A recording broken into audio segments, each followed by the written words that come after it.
Hey guys, how's everyone doing? Cryptokaffy here. Oh my god, I feel like I haven't spoken to you guys in a while. I'm like super excited to be doing this video because I haven't spoken about PulseChain and PulseX in such a long time, guys. I remember like sort of last year when we were talking about making a sacrifice for PulseChain, and then sort of end of last year talking about making the sacrifice for PulseX. So I'm super excited because I watched Richard Hart's latest stream, and he was saying, oh yeah, PulseChain PulseX might be coming out in May. So I'm just like, yeah, that's super exciting. So I figured let me just get this sort of video out to you guys because I know everyone's super excited about the launch, but I'm thinking people should be thinking about their strategy. They should be working and understanding how to use the testnet in preparation for the launch. You just don't want to just jump on the launch and not know what you're doing, guys. If you haven't been playing around with the testnet, coming up with a strategy, guys, I think now is a good time to do so. So that's what I'm going to cover in this video.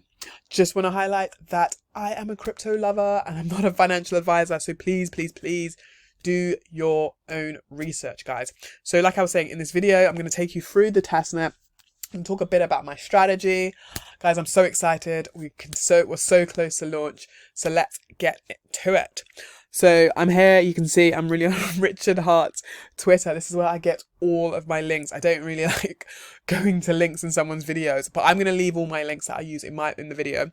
But I suggest going to Richard Hart's Twitter and getting the links directly from there. So the first thing I'm going to probably advise you to do, so on Richard Hart's Twitter, I'm going to click on the PulseChain link right in his description at the top. You can see there's so many useful links. The first one I'm going to look at is the sacrifice balance. Let's open that up in a new tab. Okay, cool. Here we go. Sacrifice balance. So the wallet that I've got in my MetaMask that I've inserted here, so this is where you would put your sacrifice wallet. That's the latest one. So the 13th of April is the latest time that this was updated. You put your sacrifice address in here, and then it tells you how many PulseChain coins you're entitled to, and how many tokens, you're entitled to. Because of this, I didn't sacrifice using this wallet, so mine's showing 00. But if you use the wallet that you made the sacrifice from, then you should be able to see how much PulseChain and how much PulseX sacrifice you have made, which is super duper cool. And if you weren't watching my video, you weren't a subscriber, but when I was making my video about PulseChain and making the sacrifice then, but you missed out on PulseChain, but you got into PulseX. Richard Hart is giving every PulseX sacrificer, assuming you didn't sacrifice for PulseChain, one additional PulseChain token. So if you sacrifice a PulseX only, you're going to get one additional PulseChain. So this will kind of save you some ETH fees and trying to sort of bridge money over from ETH to get it into the PulseChain system in order to do some transactions, which I think is super duper cool.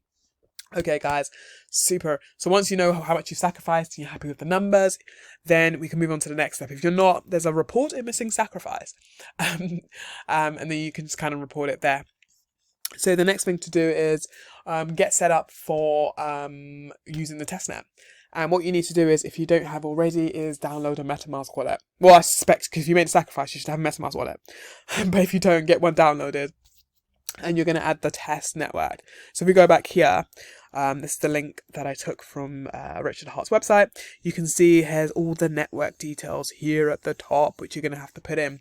I've already done it. But if you haven't, you literally go, I'm on MetaMask here. So you would go to, where is it? Settings. Once you're in settings, then you go to networks. And you press add network, and as you can see, I've got all the information in. You just copy and paste it here, scroll down, and then you press save. I've already done it, so it's automatically sort of been so it's already there for me. If you hadn't done it already, here is like a super cool trick that someone showed me. So you can literally go to trading. This will take you to, let's open up in a new tab. This will take you to PulseX, where you can, that's just kind of like the Uniswap of PulseChain, where you can exchange coins. And if you go here, a pop-up will automatically come up on your MetaMask, advising you to change to the Pulse network, and it will just automatically add it to your wallet. It's not going to do it for me here because I already have PulseChain and PulseX. So I've already got the testnet set up on my MetaMask. But if you didn't have the testnet set up, if you go straight to PulseX on this exchange page, it will pop up on your MetaMask and it will add the address for you. So now that we have the address, we can start playing around on the testnet. So I think the first thing you should do if you are on the testnet is if you've already got sort of made a sacrifice and you're going to see T-Pulse and T-PulseX already in your wallet. But if you don't have any, then there is a faucet. So if you go here, there's this faucet here that you can click on. So let's open that. Open in a new tab. Cool. The faucet here. What you can do is you can put your wallet address here, you can request it, and they will send you 10 T-Pulse per request. But I think you can only make one of these requests per day. So that's just to play around on the testnet. It's not real Pulse, don't worry guys. It's not real Pulse, it's just so you can play around. I've done that already, so I can't do it again because I'm sort of locked from doing it for another couple of hours. Let's look around on the system. So let's look at the bridge first. So what the bridge is going to enable you to do is going to enable you to, if you want to, swap some of your tokens on the Ethereum exchange and bridge it over into the Pulse network. Then that's what you use the bridge for. So let's open up the bridge. There is the bridge. Let's connect wallet, MetaMask. Cool. Press next, and we're connected. So, what am I switching to? Okay, cool. Switch networks. So, I'm going to want to. I'm gonna be pretending to move some ETH over and bridge it over to the PulseChain sort of network. So I'm gonna have to go to, what is it asking me to do? Let's switch it back round. Switch networks, yes. Switch networks. So because it's the Ethereum testnet, it's called the Rinkeby testnet.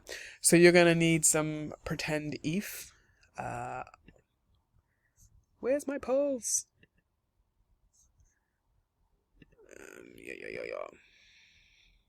You're going to need some pretend ETH, which I already have in my wallet. And if you don't have any sort of ETH on the testnet, you can go, I'll put this link below. It's called the Rinkeby faucet. You put your wallet address in and you said, send me some ETH. And it will send you some ETH on the testnet for you to play around with. So where we're looking at the bridge. And let's say, imagine I've only got a tiny bit of ETH to play with. So just imagine I want to send 0.01 ETH. So imagine I'm going to get some ETH into the Pulse system. So what I'll do is I will say 0.01. I remember I'm already on the Rinkeby network, so that's what you need to be connected to. And if you are set up this way, it will automatically sort of change you to the Rinkeby test network. Once you're happy with the amount you want to send, then you press send. You can see there's a bridging fee. Please specify amount more than 0.018. So I have to put 0.1018 because that's the min. And let's press send. And send. And so it's taking the ETH over into the PulseChain system. So let's scroll down, press confirm. And this is just if you want to bring some ETH into PulseChain. You could work either way as well. So if you wanted to move PulseChain to ETH, PulseChain and move it out of the PulseChain into the Ethereum network, then you can just switch it around and do the other way. Let's see, it's just taking a bit of time to make the transfer. Oh, to bridge.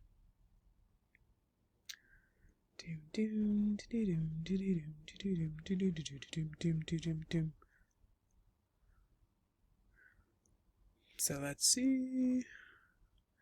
Okay, waiting for execution. It's usually, I've tried this before, it's usually a bit faster. Don't know what's happening today, but still pretty fast.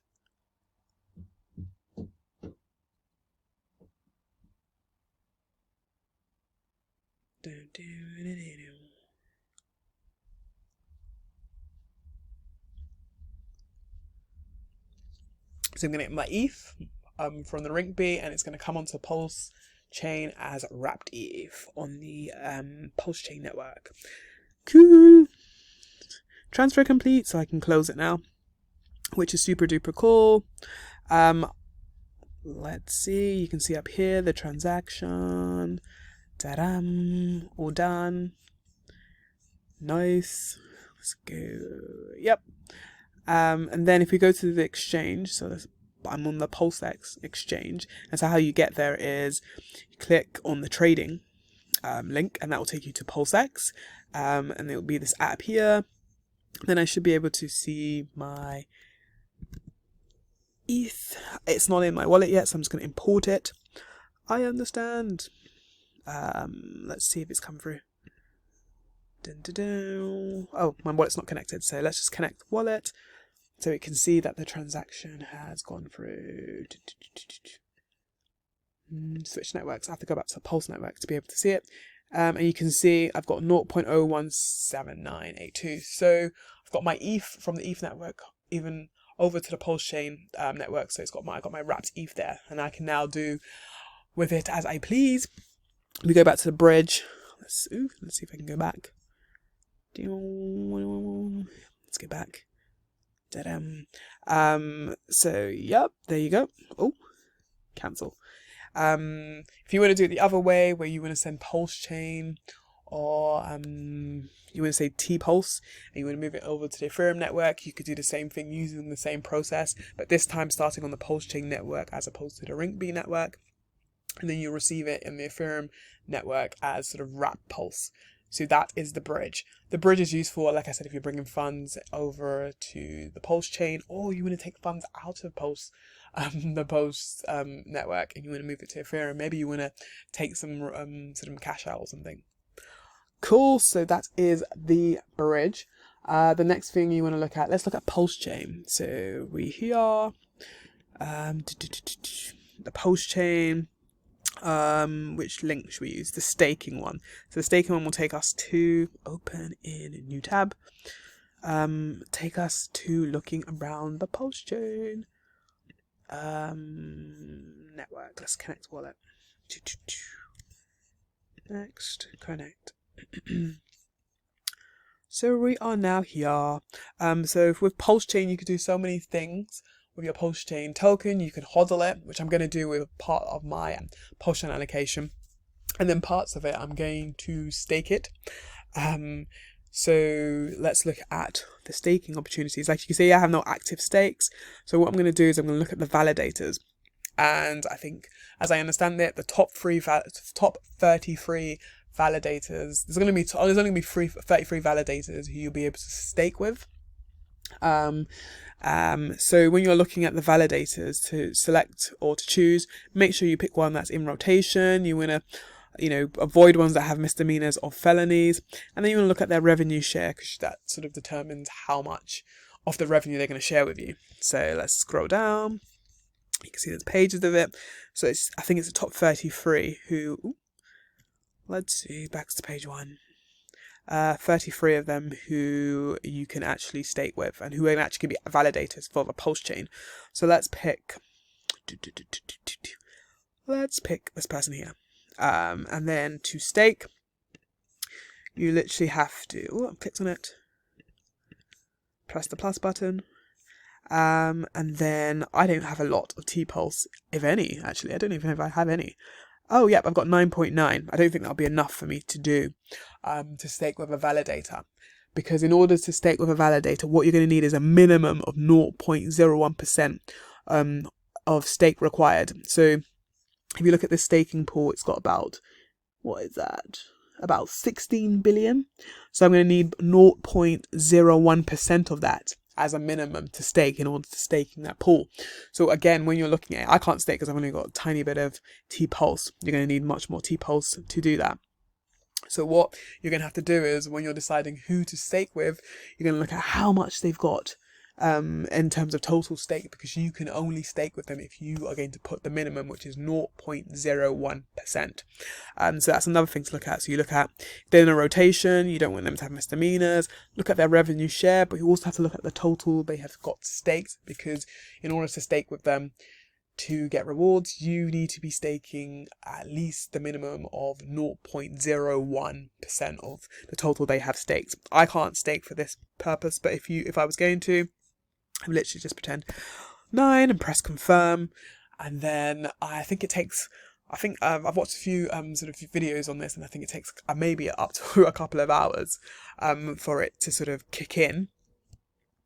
So yeah, so here we go. It says next rotation in 14,934 blocks, estimated 9:38:43. So you have to wait a period of time for if you were to stake, for it to show up as an active stake. But that is staking. So like I said, in my PulseChain, I'm going to hold a portion of it unstaked, and then I'm going to stake a chunk of it to be getting rewards. So that's my kind of strategy-ish for a PulseChain. I know people are talking about liquid loans. Liquid loans is a way, as I understand it, I haven't delved deep into liquid loans, but it's a way where you can actually not sell your PulseChain tokens, but you can sort of take out capital if you wanted to. So if anyone's interested in that kind of strategy, I would do some digging on what liquid loans are. So now that we've looked at PulseChain, so with PulseChain, you can stake with one of the validators. You can become a validator if you want to. I don't know the requirements for that because that's not something I'm looking into.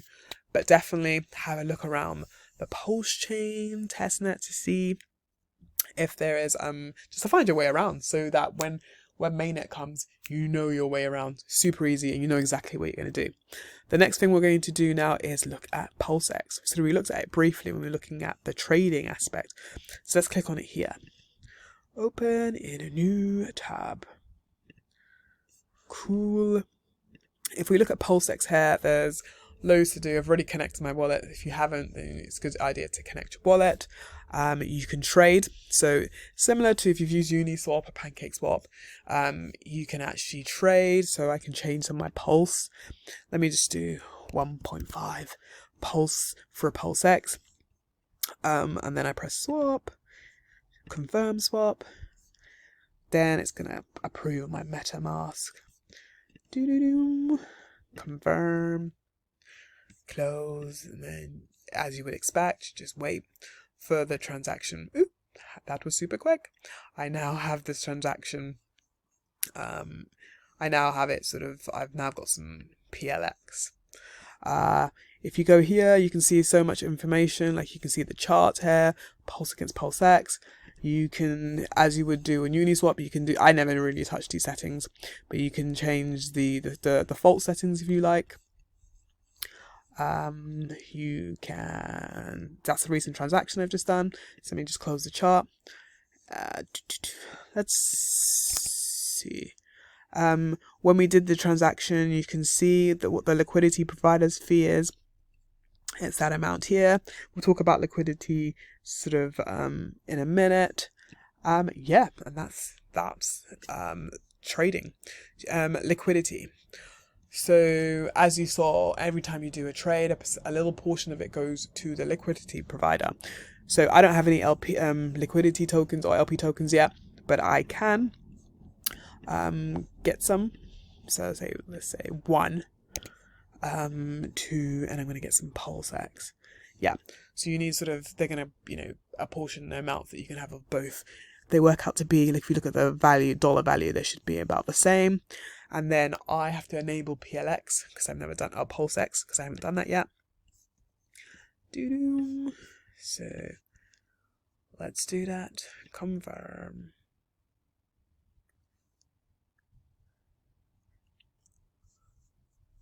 So in terms of your PulseX strategy, you can use the exchange. So you can, if you wanted to, I know a few people are thinking of changing some of their PulseX to PulseChain because a few people missed out on PulseChain. That's something I'm not going to do. I think I'm going to just hold tight with the amount of PulseX and PulseChain that I have. But if you wanted to, then you can just follow the steps that I did when we were looking at the exchange. The next thing you can do is you can provide liquidity. I can imagine so many people, like I said, so many people are going to be trying to change their PulseX for PulseChain or the other way around, because like I said, a few people missed out on the PulseChain sacrifice, and I was looking at people's strategy. So maybe adding liquidity is a good thing to do because there's going to be a lot of action happening in this pool, and so you're going to get the fees that accumulate or that are taken from a transaction each time someone uses the exchange. So let's press supply. So I'm going to provide some liquidity for PLS/PulseX. And let's press close.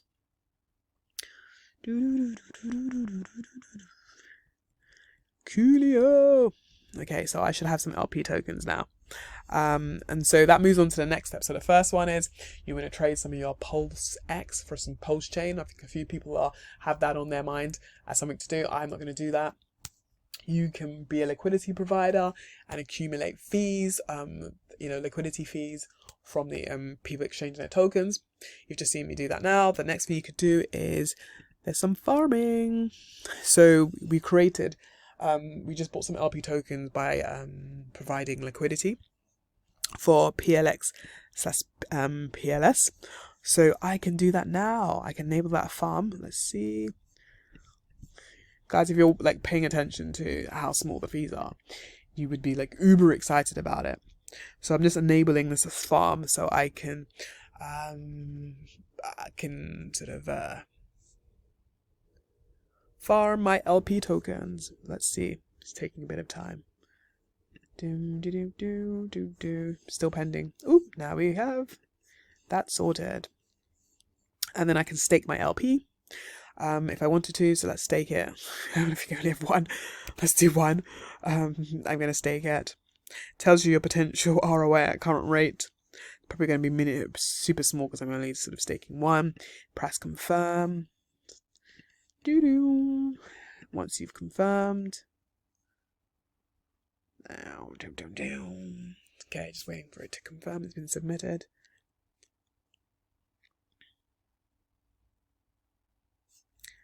Let's see what's going on in my transaction wallet. Okay, it's just queuing up. Now it looks like it's all done. Yay, done. Cool, updated. It's been done. I have it staked. And then as I'm collecting my sort of my rewards, then you can see I can harvest anytime I feel like it. So that's the third thing you can do. Next thing you could do is you can stake your PLX. Oops, no, it's finished. But I used to be able to. You're likely to be able to when the mainnet comes out. But you'll be able to stake your PLSX tokens. I can't do it now because this pool's no longer available. You can stake it and you can get some party token rewards, which is super, super cool. I plan on staking my PLSX tokens for this rewards, and I'm just going to literally use the rewards I'm going to see how the market's moving and how the price is moving for Pulse and PulseX, and then decide how I'm going to allocate my my party tokens. I'm probably going to sell my PRT tokens or my incentive tokens that I get from staking my PLX. Either buy more PLX or Pulse tokens, depending on how the tokens are due. I maybe even cash out some of the rewards, some of the reward token. So, that's let's run through that quickly. So you can exchange. Maybe you want to change your some of your PLS tokens for Pulse tokens. I heard a lot of people thinking of doing that. I'm not going to do that because I think I'm happy with the balance I have between the two tokens. But a few people missed out on the Pulse chain, so people are thinking of doing it as an option. You can provide liquidity. If you provide liquidity, especially on the PLSX tokens or the Pulse chain tokens, you can get all those really cool liquidity rewards from people exchanging their tokens, their PLS for, their PLSX tokens for Pulse tokens. You can do some farming. So we farmed our LP tokens for some incentive tokens, or you can add it to the pool, and that's what I'm going to do, where I'm going to stake my PLS tokens to get some party reward tokens. I'm on the fence about whether I'm going to provide liquidity and then stake my LP tokens for incentive tokens, because I don't want to do the whole impairment loss thing. But like when you're on the PulseX section of the testnet, I definitely would have a look around. There's these 3 buttons here. You can find more info. So if you scroll down, you can see what the top tokens are, the top pools are. The top pool seems to be PLS/USDC, so that's one to consider. I've heard a lot of people talk about creating liquidity for the PLS/USDC token, so that might be one to have do some more digging about. The pools. the tokens, so the top ones are moving. There's going to be opportunities to vote. So there isn't any proposals at the moment, but you'll be able to make a proposal by writing in here and then having people vote on whether they want your proposal to go through or not. We've looked at the bridge, we've looked at staking. The next thing to look at is burning. So they're going to be you're going to constantly see different transactions here, and you can select LPs to buy and burn to get burn PLSX. I keep saying that really wrong, but you know what I mean. I haven't actually tried this burning function, but I heard it could be lucrative, so you can literally just sit here and keep burning the transactions that come through. I think you get some sort of reward. I'm yet to do some digging on that, so I need to do a bit of digging. So I think that's probably one to look at as a potential strategy. So guys, I hope this has been useful. So if I was you guys, I will play around with the testnet, get familiar with how things are and where things are, so that when mainnet kicks off, you know exactly what you should be doing and what your strategy is and what your potential strategy is. Mine at the moment is sort of fluctuating, but I'm sort of more in line to actually get my PulseChain, get my PulseX. I don't want to exchange any PulseX for PulseChain straight away. I'm happy with the bags I have on both sides. So I'm not going to be exchanging that, because I know the bridge doesn't happen for like 24 to 48 hours. So nobody knows what the price is. So people are just going to be speculating. I probably won't provide liquidity. I'm likely to stake my PulseX and my PulseChain for the relative rewards. Maybe hold a bag of each where they're both sort of unstaked. From staking my PulseX token and getting these party rewards, I'm likely to cash out these party rewards and actually invest them in some other, either PulseChain or PulseX, or just cashing them out and using that as a way to get some income from it. But my strategy is literally changing every single day. So that's my strategy as I'm thinking about it now. But as I do more digging and I'm going to do more reading and listen to other people's strategy, then I might even change my mind again. But I hope this provides you with like a useful starting point to kind of get you geared up and ready. I know a lot of people are now moving some of their stuff off the exchange into their MetaMask wallet, especially if it's on the ERC20, because you're going to get a replica of that on the PulseChain. So guys, any questions, let me know. Like I said, I'm not a financial advisor. I am a crypto lover. But drop any questions or comments you have below, and we can go from there. Guys, see you soon. Bye.